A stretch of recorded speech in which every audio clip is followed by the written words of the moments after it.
அனுராக் கஷ்யப் அவர்களுக்கும் சனி ராகு கிரக சேர்க்கை இருக்குது.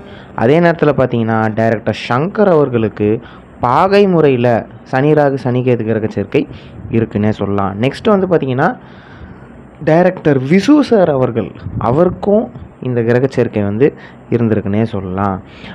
ஃபேமஸான ஹிந்தி பட டைரக்டர் அனுராக் கஷ்யப் அவர் இப்போ வந்து தமிழ் சினிமாவை வந்து பார்த்திங்கன்னா ஒரு கலக்கிட்டு இருக்காரு. நிறைய ரோல்ஸ் வந்து பண்ணிகிட்ருக்காரு. முக்கியமான வில்லன் கேரக்டர்ஸ் பண்ணிகிட்ருக்காரு. உதாரணமாக பார்த்திங்கன்னா இப்போ மகாராஜா திரைப்படத்தில் கூட ஒரு வில்லன் கேரக்டர் அவர் பண்ணியிருக்காரு. அவருக்கும் இந்த சனி ராகு சனி கேது கிரக சேர்க்கை இருக்குன்னே சொல்லலாம். சுந்தர் சி சாருக்கு ராகு கேதுக்கள் வந்து பார்த்திங்கன்னா ஹெச்டியாக இருக்கும். அதே நேரத்தில் அதனால தான் பார்த்திங்கன்னா ஒரு மூவி வந்து எப்படி ஒரு பர்ஃபெக்டாக ஏதோ ஒரு ஹிட்டை கொடுத்துட்றாரு. ஓகேங்களா, எந்த வித லாஸுமே இல்லாமல் அந்த ராகு கேது வந்து அவருக்கு ஹெல்ப் பண்ணி ஒரு ஹிட்டை வந்து கொடுத்துருது. ஸோ இந்த சனி ராகு சனி கேது கிரக சேர்க்கை இருக்கவங்க எல்லாருக்குமே தொழில் நெருக்கடிகள் இருக்க தான்